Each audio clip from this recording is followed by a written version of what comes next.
Дали изградбата на процесот на изградба на новиот клинички центар може да го успори или да го закочи, да ги закочи техничката влада? Односно обратно, изборите да го закочат клиничкиот центар. Ние одржавме состаноци со правниците, ги видовме сите дозволиви и недозволиви работи за време на техничка влада, 40 дена пред избори, 20 дена пред избори во кампањата. Видовме дека нема потреба ништо да застане во таквите постапки, тоа се комплексни постапки на вака големи, сериозни јавни постапки за избор на изведувачи. Паралелно знаете дека се движат постапките на преговори за кредитната линија од Министерството за финансии и Министерството за здравство ја почна и мислам ако не ја заврши првата фаза на делот на технички диалог со заинтересирани понудувачи за клиничкиот центар.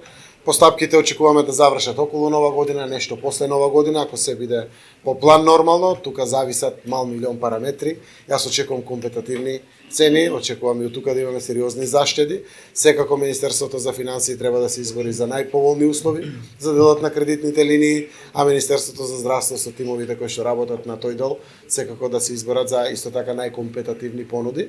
Сакам паралелно да напоменам дека Министерството за здравство реалоцира средства на Ѓорче Петров, на градот Скопје, јавните предпријатија како јавно предпријатие за државни патишта и другите државни предпријатија алоцираат средства во своите буџети за изградба на инфраструктурата, заради тоа што обиколницата мора да има пристапен пат со клучка, мора да има водовод, мора да има канализација, приклучок на газ, приклучок на електрична енергија, сето тоа се проектира во моментот за да може на пролет да се почне со изведбата на приклучната документација каде што се создават неопходните услови и за почеток на изградба на клиничкиот центар. Ова значи се пролонгира она што го најави министерот Филипче дека од јануари во почетокот на годината ќе се почне.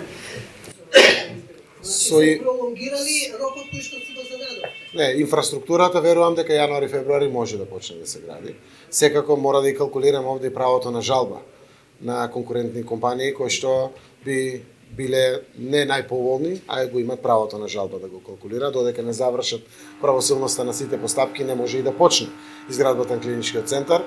Ние сме пред избори, јас сакам пред изборите да почнеме со изградбата, но секако постапките ќе ги запазиме до крај, за да може да бидат правно формално затворени, онака како што законите тоа го попишуваат, а после тоа секако и да се доправа веројатно кровот.